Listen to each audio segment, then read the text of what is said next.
malam Bu Vicky. Selamat siang. Terima kasih sudah menyempatkan waktunya. Ini kan hari ini kita akan melaksanakan praobservasi mengetahui tujuan dan lain-lain.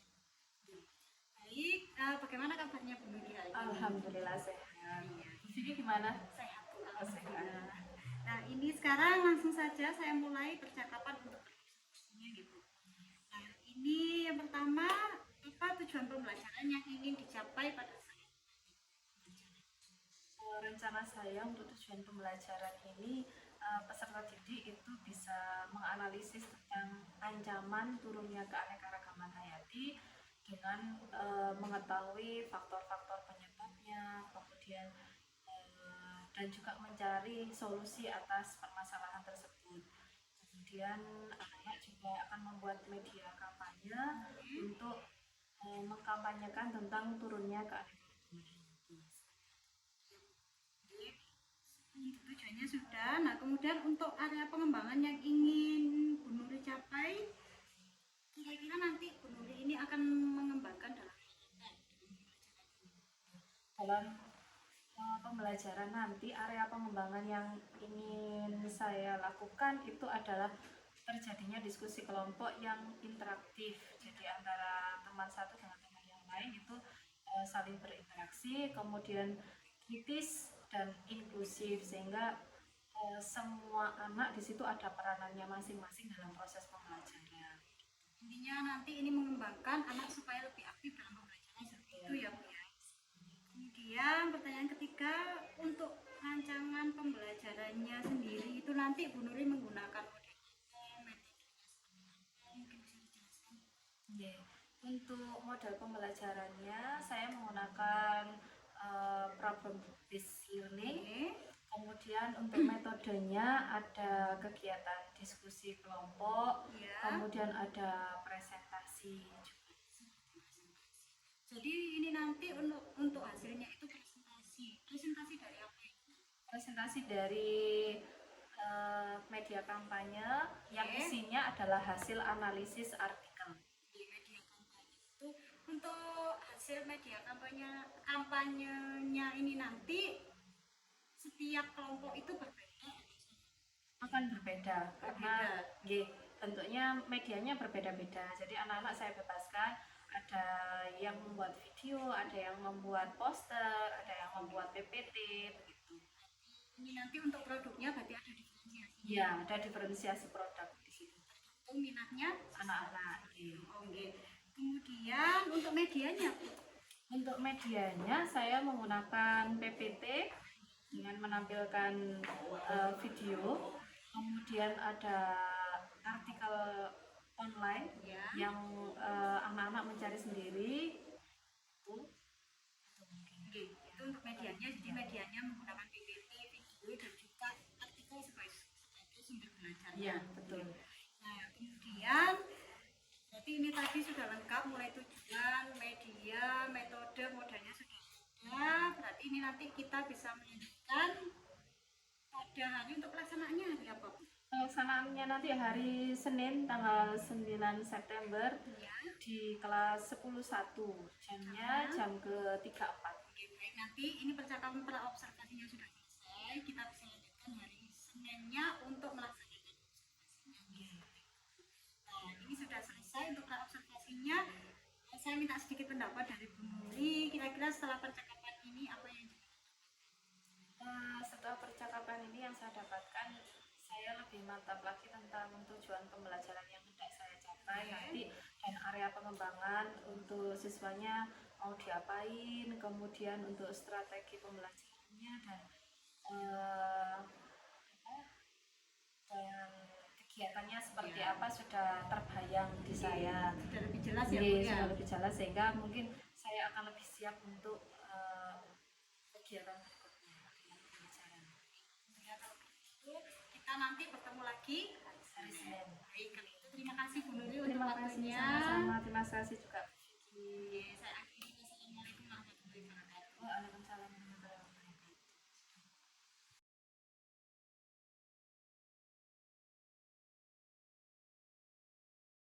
Siapa Belum mulai pembelajaran, marilah kita berdoa.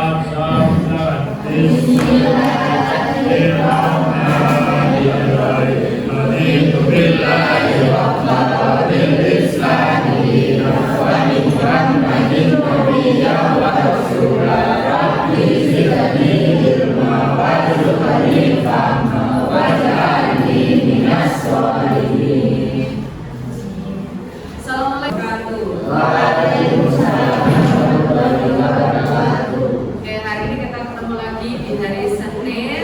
Sudah sarapan semuanya? Semangat? Semangat ya. Oke. Nah, hari ini ada yang tidak masuk? Alhamdulillah, saya masuk semuanya. Alhamdulillah, berarti semuanya sehat-sehat semuanya ya. Oke. Nah, hari ini sebelum kita masuk pembelajaran, ya, kalau di jam-jam segini masih konsentrasi nggak ya? Masih di pelajarannya? Masih konsentrasi. Kayaknya ada ya jawabnya agak ragu-ragu. Kayak jam-jam segini sudah kayak agak ngantuk-ngantuk sedikit gitu. Ya, banyak ngantuknya apa banyak yang tidak ngantuknya? Banyak yang ngantuknya. Oke, kalau banyak yang ngantuknya pasti belum konsentrasi. Nah, kita main-main dulu sebelum pelajaran kita mulai ya. Melatih konsentrasi, apakah kamu sudah konsentrasi apa belum? Ya, cara mainnya ini mainannya kayak waktu dulu masih SD dulu. Jadi kita main tangkap-tangkapan dengan teman-teman dengan teman.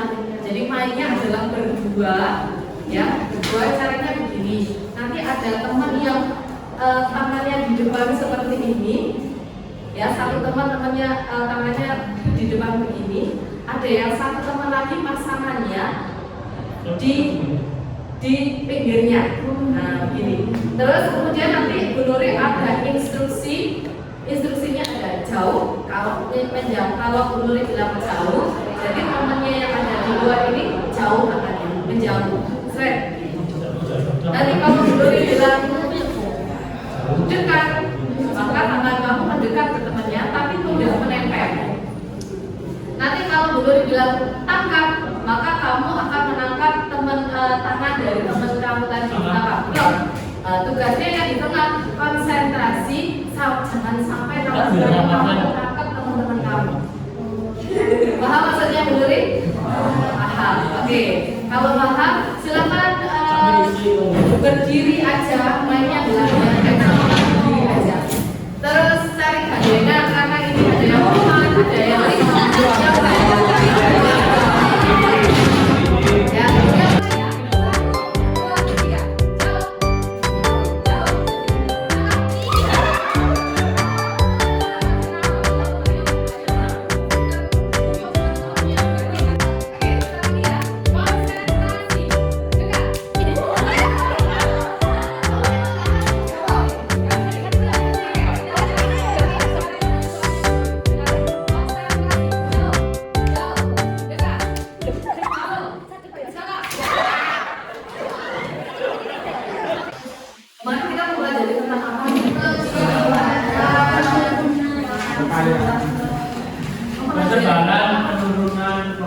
persebaran flora fauna di Indonesia. Sebelumnya kita sudah mempelajari mengenai keanekaragaman hayati yang ada di Indonesia, gitu ya. Di mana keanekaragaman di Indonesia itu sangat banyak sekali. Makanya kemarin kita belajar jenis-jenis flora dan fauna yang ada di Indonesia, baik itu di wilayah bagian barat, di wilayah bagian tengah maupun di wilayah bagian timur. Ternyata hewan-hewan dan tumbuhan-tumbuhan yang ada di wilayah Sumatera itu punya perbedaan karakteristik dengan hewan-hewan yang ada di belahan Indonesia Timur, ya, di bagian Papua. Oke, dari yang sudah kamu pelajari kemarin, Bu Nuri ingin ada beberapa yang angkat-angkat, ya. Masih ingat gak kalian kemarin di wilayah barat itu ciri-ciri dari floranya itu seperti apa ya di wilayah barat? Oke, Oke, silakan. Ayo.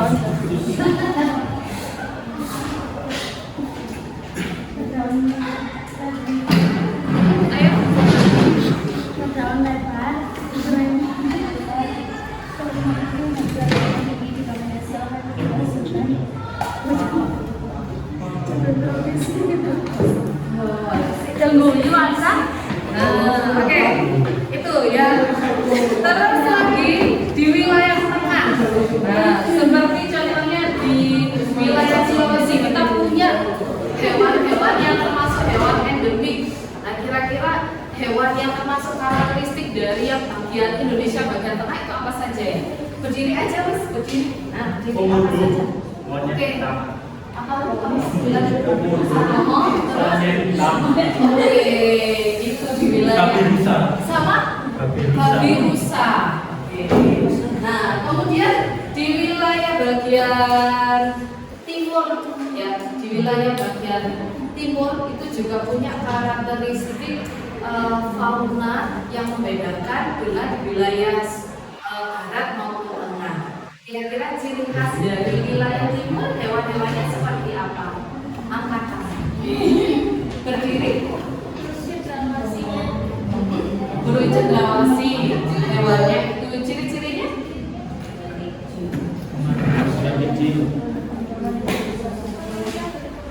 Betul. Apalagi?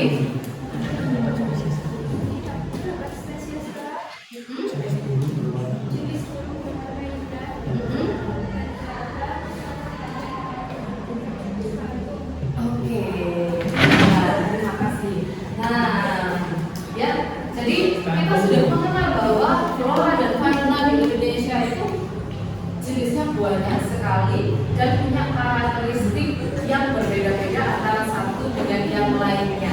Sehingga setiap wilayah pasti punya ikon, ya, baik itu ikon dari hewannya maupun ikon dari tumbuhannya.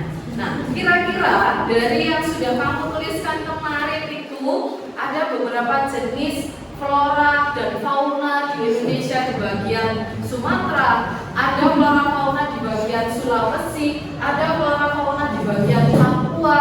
Nah, kira-kira di waktu sekarang ini yang sangat sulit kita jumpai itu hewannya hewan apa ya?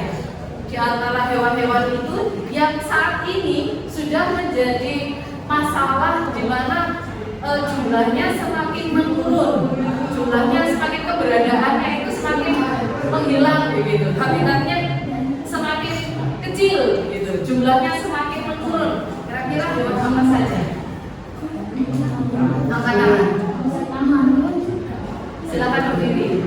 Kira-kira dari hewan-hewan itu yang jumlahnya menurun dan sangat sulit ditemui di Indonesia apa sekarang? Gajah, orang hutan, monyet hitam,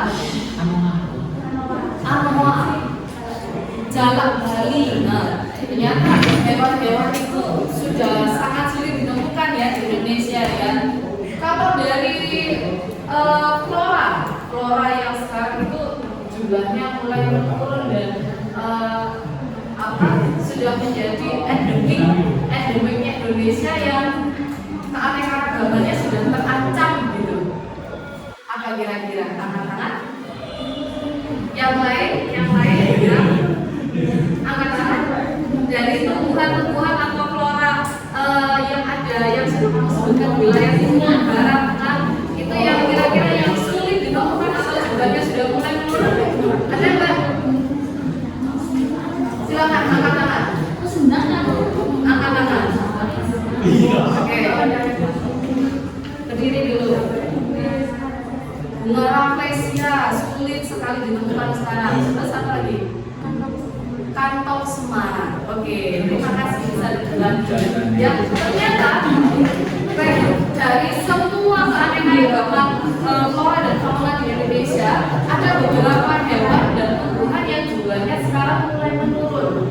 Nah, oleh karena itu hari ini kita akan mempelajari mengenai ancaman dan pelestarian keanekaragaman hayati.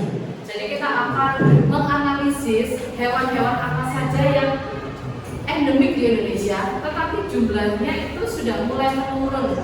Jadi pemerintah sendiri sudah mulai khawatir terhadap jumlah dari flora dan fauna endemik ini. Ya, kita akan mempelajari mengenai ancamannya.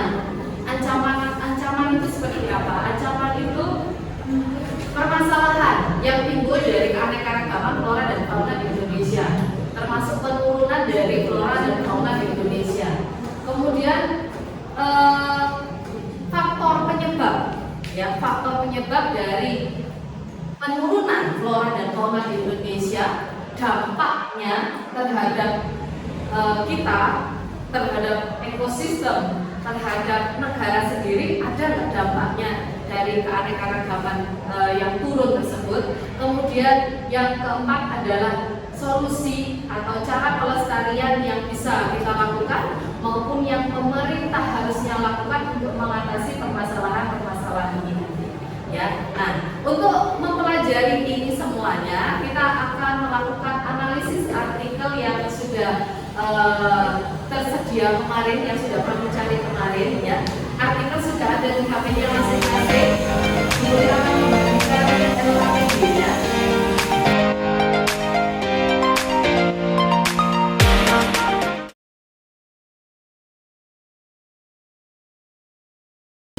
Oke, LKPD-nya sudah dulu dibagikan di taman.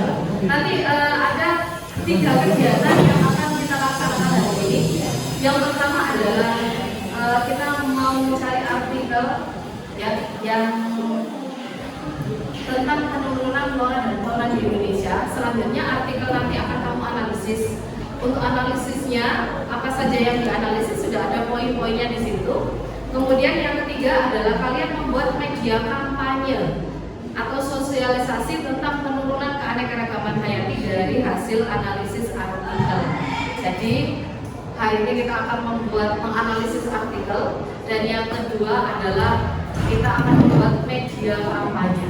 Nah, untuk media kampanye ini kita buatnya bebas, bentuknya seperti apa. Kalau kalian suka menggunakan atau membuat poster, silakan membuat poster, ya, boleh dari poster digital, boleh poster dengan menggunakan kertas juga silakan.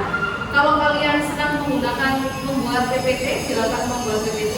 Kalau kalian senang membuat video, silakan membuat video. Sekreatif kalian, sesuka kalian. Nanti untuk media kampanye ini akan kita share ke media sosial sebagai sosialisasinya, gitu ya. Oke, bisa dipahami maksudnya, Bu Nuri? Bisa. Sudah bisa akses artikelnya? Sudah. Ya, silakan dibuka artikelnya, kemudian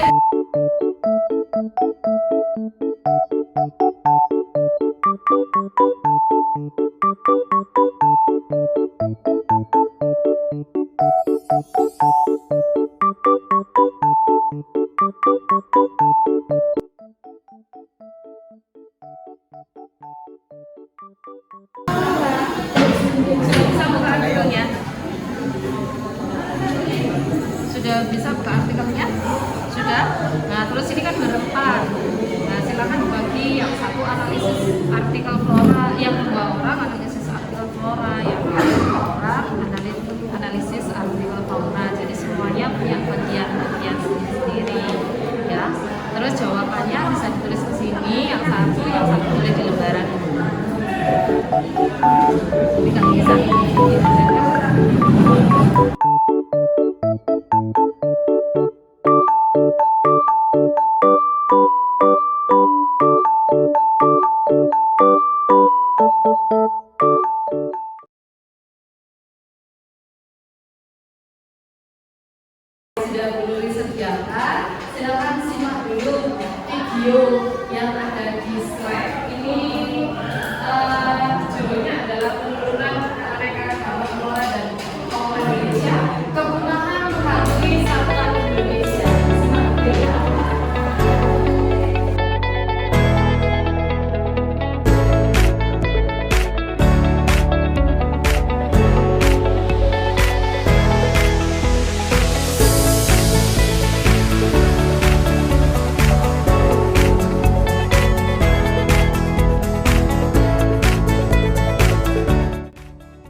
kita kan menjelaskan ini terjadinya di mana, terus kapan, berarti jumlah boneka itu malah jumlahnya mana, kapan, dengan harga berapa yang bisa kamu temukan di sini.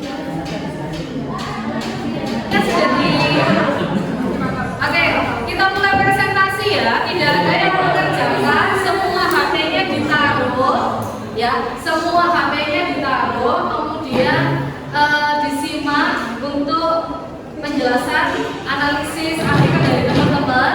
Kemudian nanti teman-teman yang mendengarkan bisa bertanya, ya, bisa bertanya dari hasil analisis kelompok yang maju ke depan. Nanti yang bertanya silakan dituliskan di buku ya, nanti ya, karena akan mendapatkan poin sendiri. Kelompok berapa Pak? Nah, ya silakan maju ke depan. HP-nya ditaruh semuanya, tidak ada yang pegang HP. HP-nya ditaruh semuanya, tidak ada yang pegang HP. Pandangannya ke arah depan ke kelompok yang presentasi. Mengenai spesies singa yang ditemukan pada tahun 1993 sampai 2014, populasi singa turun 42% dan populasi singa dewasa berkisar antara 23.000 dan 29.000. Faktor penyebab penggunaan singa yaitu penyakit, perburuan, hilangnya habitat untuk hidup, hilangnya sumber makanan. Dampak penurunan populasi hewan singa, gangguan ekosistem yang signifikan, perubahan dalam populasi, keseimbangan tropik dan interaksi antar spesies. Masalah yang dihadapi spesies seperti apapun, coba menemukan cara melindungi lingkungan alam yang masih bisa. Jika mendidik orang-orang yang tinggal di suatu wilayah tentang bahaya dan cara melindungi diri mereka sendiri, buat memberikan pelajaran untuk berevolusi.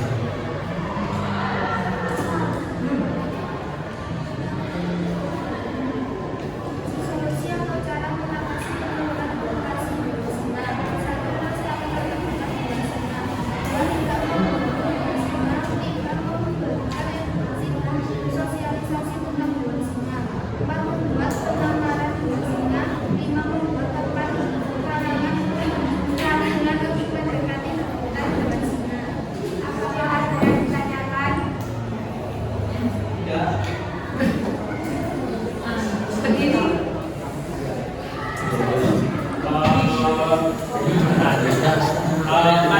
Habitat singa semakin hari semakin tahun menurun. Dimana ada beberapa cara yang sudah teman-teman sebutkan. Salah satunya penangkaran dan juga penangkaran sama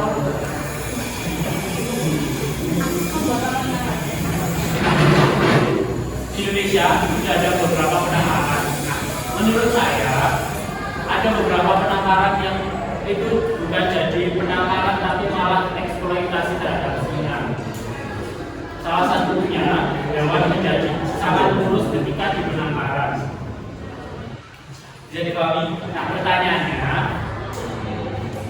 bagaimana cara beberapa cara tersebut supaya efektif terutama di Indonesia dalam hal ini penangkaran.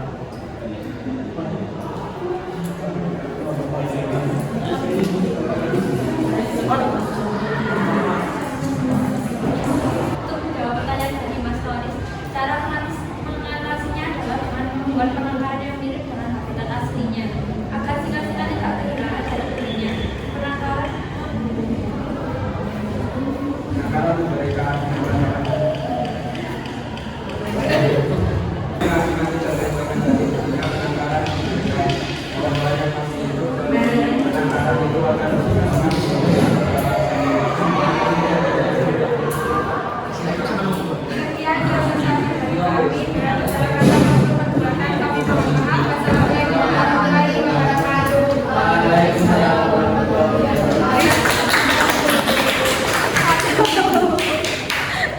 maupun artikelnya disimpan dulu. Nah, oke.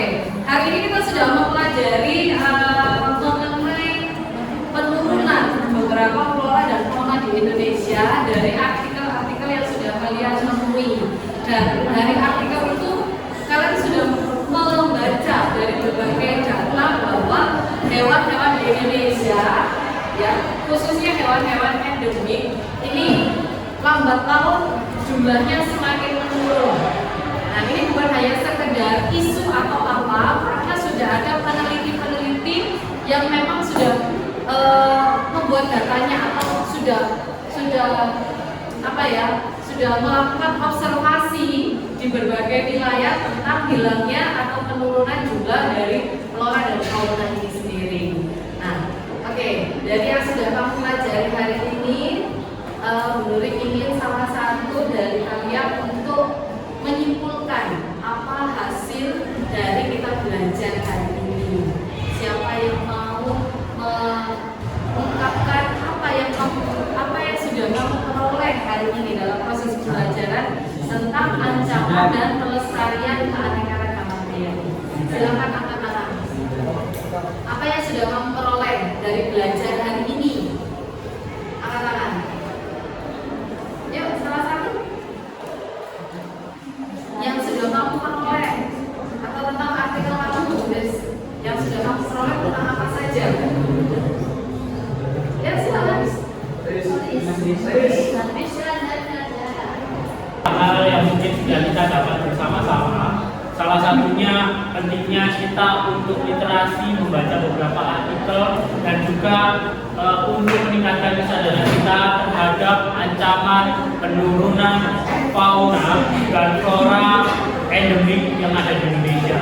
Karena fauna serta flora di Indonesia merupakan tadi di video 16% di dunia, flora kita adalah terbesar kedua. Nah, jadi pentingnya kita untuk membuka wawasan baru, pentingnya kita untuk sadar akan terhadap beberapa kepunahan yang akan terjadi di Indonesia, bahkan sudah terjadi. Nah, ya ini kita sudah sadar pentingnya kita untuk menjaga lingkungan kita, pentingnya untuk tidak berburu, pentingnya kita tetap konsen terhadap penurunan fauna dan flora yang ada di Indonesia, dan juga membuka wawasan-wawasan baru tentang flora dan fauna yang ada di Indonesia. Oke, baiklah. Oke, berarti apa yang sudah kita pelajari hari ini semoga memberikan dampak positif ya bagi kalian tentang bagaimana memelihara hewan-hewan, merawat hewan-hewan dan tumbuhan yang ada di sekitar kita ya. Kalau flora dan fauna endemik ya, tentu masih juga ada beberapa lembaga-lembaga yang akan mengurusnya. Nah, kalau tanggung jawab kita selaku warga masyarakat apa terhadap keanekaragaman hayati di Indonesia, tentunya kalau bisa melestarikan dengan cara-cara yang sederhana, misalkan di rumah ya, kamu menanam pohon, memelihara hewan, kemudian kamu tidak merusak lingkungan. Nah, itu merupakan salah satu wujud menjaga kelestarian dari sumber daya alam yang ada di sekeliling kita. Nah, kira-kira bisa nggak melakukan itu? Insya Allah. Bisa nggak? Insya Allah. Ya, oke. Hari ini pembelajaran kita cukup untuk hari ini. Semoga apa yang sudah kita pelajari bermanfaat untuk kita semuanya. Kemudian untuk pertemuan berikutnya kita akan membuat media untuk kampanyenya. Silakan disiapkan untuk HP-nya juga, dan artikelnya jangan sampai hilang. Gitu ya. Dulu yang akhiri, wassalamualaikum warahmatullahi wabarakatuh. Waalaikumsalam warahmatullahi wabarakatuh. Terima kasih.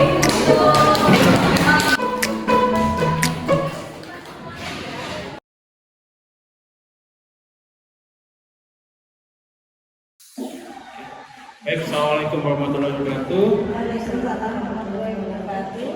Hari ini kita akan melaksanakan pendampingan kelima, di mana ini adalah sesi dialog pasca observasi pembelajaran. Di samping kanan saya adalah Bu Vicky, beliau adalah calon guru penggerak angkatan ke-10 yang akan melaksanakan dialog pasca observasi pembelajaran, di mana pra-observasi dan observasinya sudah dilakukan sebelumnya.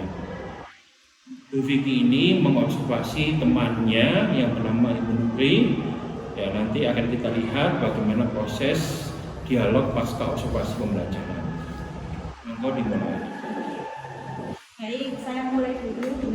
Untuk kita hari ini akan melaksanakan percakapan pasca observasi terkait pembelajaran yang kemarin ya. Iya. Oke, sebelumnya selamat siang Bu Yuli. Selamat siang, Vicky. Gimana kabarnya Bu Yuli? Alhamdulillah sehat. Ini segera kita mulai tentang percakapan pra observasinya. Ya, silakan. Kemudian langsung saja ke pertanyaannya. Yang pertama, bagaimana perasaan Bu Yuli terkait berjalannya observasi pembelajaran yang sudah kita laksanakan? Perasaan saya setelah observasi itu lega, karena memang kita kan terbiasa pembelajaran di dalam kelas tanpa ada bapak ibu guru yang mendampingi atau melihat di situ. Nah, untuk observasi ini didampingi sama Bu Vicky. Di awal saya agak sedikit grogi karena memang dilihat oleh teman. Nah, setelah pelaksanaan observasi sendiri, alhamdulillah saya senang sudah diobservasi oleh Bu Vicky dan alhamdulillah juga kegiatannya berjalan lancar. Lancar ya, kemarin memang saya lihat kegiatannya lancar, seluruh langkah pelaksanaan pembelajarannya juga seluruh Ibu. Nah, kemudian bisa diceritakan kembali terkait area pengembangan yang Bu Yuli lakukan. Untuk area pengembangan ini pada karakter kritis peserta didik dituntut dikembangkan kritis, kemudian inklusif. Jadi punya peran anak-anak dalam pembelajaran itu punya peran dalam kegiatannya. Kemudian juga pengembangan untuk karakter aktif dalam pembelajaran. Ya, teman sini. Kemudian menurut Bu Yuli sendiri bagaimana hasil terkait pengembangan yang sudah jenengan lakukan kemarin? Kalau menurut saya, ketika melakukan pembelajaran kemarin, memang area-area pengembangannya itu 80% lah sudah berhasil, karena anak-anak juga sebagian besar itu sudah aktif, sudah terjadi komunikasi antar peserta didik, kemudian mereka juga bisa bekerja sama dalam kelompok sehingga menghasilkan produk seperti itu. Cuman ada beberapa anak yang memang butuh bimbingan khusus karena mereka kalau ditinggalkan ketika kita membimbing satu kelompok yang lain pasti ada 1-2 anak yang tiduran, kemudian tidak mau bekerja sama dengan teman-temannya, begitu pasti kendalanya seperti itu. Jadi prosesnya itu ada 2-3 anak lah yang harus ada bimbingan khusus seperti itu. Ini tadi 80% sudah berhasil, cuma memang ada sedikit kendala kepada beberapa siswa yang memang harus ada perhatian khusus supaya mereka lebih kondusif lagi. Seperti itu ya. Kemudian menurut Bu Yuli sendiri, kenapa kok sampai ada kendala seperti itu? Maksudnya kenapa bisa ada siswa yang tidak kondusif ketika di kelas, tidak memperhatikan seperti itu? Ketika ada anak yang seperti itu kurang kerjasama dengan teman-temannya, itu memang harus ada bimbingan khusus. Maksudnya begini, anak-anak ini kalau tidak terlalu tertarik dengan mata pelajaran atau materinya, itu pasti anak-anak juga enggan untuk melakukan diskusi.